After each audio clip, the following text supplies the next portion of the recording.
Hi, this is Marilyn Boudreaux with Century 21 Mike DeBono in Lake Charles, Louisiana.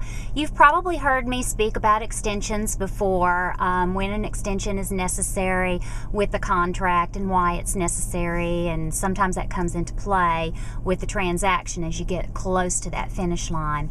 But a lot of times, early occupancy will also become a factor. Let's say that a buyer has already sold their home. They've closed on that home, and the home that they have under contract that they're trying to purchase is not ready to close yet. Maybe they don't have final loan approval, there's some loose ends to tie up, but for any number of reasons, they can't move in. Well, they may ask for early occupancy. So a seller's going to have to make a decision as to whether they grant that or not. Now, typically with an early occupancy, a buyer will sign a hold harmless agreement, show proof of insurance.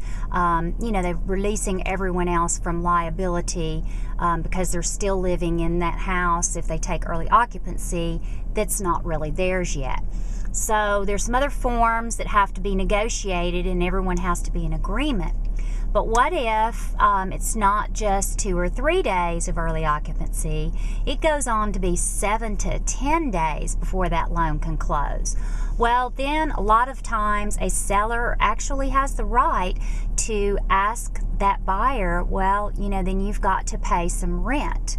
So, because they're still actually carrying all of the costs on that property. Even if the utilities have been transferred, that seller still has to maintain insurance, and they're still incurring, the prorated taxes on the property.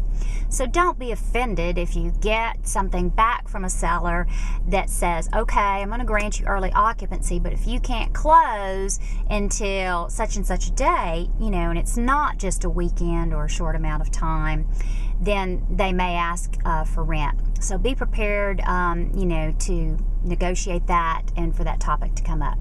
This is Marilyn Boudreaux with Century 21 in Lake Charles. I've got a lot of other great tips on my website. Please head on over there and check it out, and also visit my Facebook page, which is Marilyn Matches Properties. Thanks, everyone. Have a great day.